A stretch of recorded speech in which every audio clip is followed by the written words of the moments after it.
Hey, Vintage Kids. It is so good to be back with you all. I hope that you've all had a good week. I know it's really been rainy and cold, and that you're probably ready for some sun to go outside and play. But we get to take some time today and continue to be in the book of Job in the Bible and the Old Testament. So, as we have studied Job, we have been thinking about the word hope and what that word means for us. We learned that hope is the biblical explanation, biblical expectation of what God has promised. We hope for something that we know will happen because God has promised it. We walked through the life of a man named Job.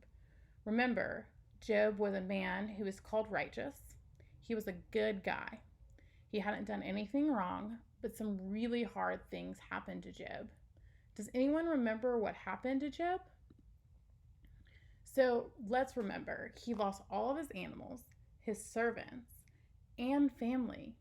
And then a few weeks ago, we learned about how Satan thought Job did the right thing because God made things easy for him. Did Job hope in God just because he had an easy life? Or did he place his hope in God because of who God is? Today we are going to learn how Job's life ends up and what he really places his hope in. That reminds me of our catechism question. If you can remember, our question asks, what is our only hope in life and death? That we are not our own, but belong to God. So as we continue to learn about Job, we will see if this is really true. If our lives are in fact ours or God's. And what does that mean? So let's take a look at Job 38, 4 through 10. Again, that's Job 38, 4 through 10. Job was feeling very sad, and he was having a hard time understanding what was happening to him. Then the Lord answered Job out of the whirlwind and said, "Tell me, who decided on the earth's sides? Who came up with the blueprints and measurements? How was its foundation poured? And who set the cornerstone? While the morning star sang in chorus and all the angels shouted praise. And who took charge of the ocean? That was me. I wrapped it in soft clouds and tucked it in safely at night. Then I made a playpen for it, a strong playpen, so it couldn't run loose, and said, 'Stay here, this is your place.'" All right, so let's chat. First of all, what is happening right here? Think about what you notice about what God's doing and asking. So this is God speaking to Job. He is asking if Job was around when God first created the earth, the oceans, and the clouds. Was Job there for every small detail? And why would God mention this creation to Job? Can you think about it? Why would God mention this creation to Job? And what does this have to do with anything? What do you think? So, remember last week how we talked about how even in our sadness, God is there. And even when bad things happen and we think God has forgotten about us, God is there. But even more importantly than that, God is in control. He is sharing with Job to slow down and think about who God is. Think about it. Think about his character. God is the creator, down to the smallest details. Of course, God is in control of Job's life. If he created the whole world, he's in control of Job's life. Why is it important to know that God is the creator, even in the middle of difficult situations?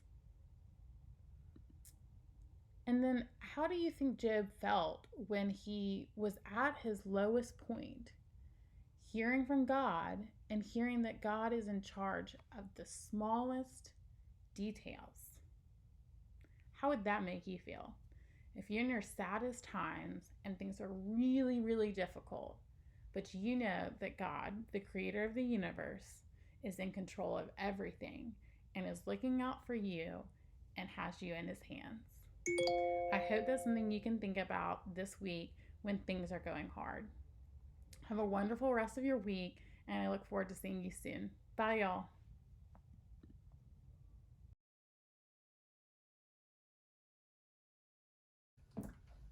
Hey Vintage Kids, it's me, Mr. Tyler. I wanted to teach you guys a new song. It's a song that I wrote and that no one's ever heard before. You're the first one to hear it. You, right there, you.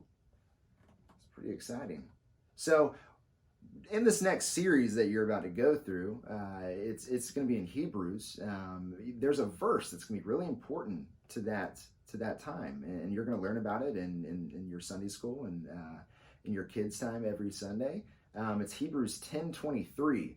And so you're going to memorize it, and I wanted to make it a little bit easier to memorize, so I came up with this little song to help you do that. So I hope you'll learn it. I hope you'll sing this until your parents can't stand it anymore, but they can't tell you to stop singing Scripture. So there's nothing they can do about it. So sing it, love it. Let's worship together right now.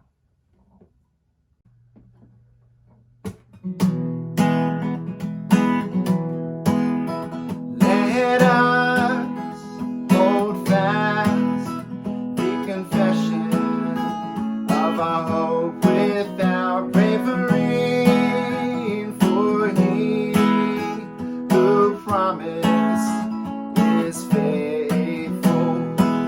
We're going to sing the first verse again.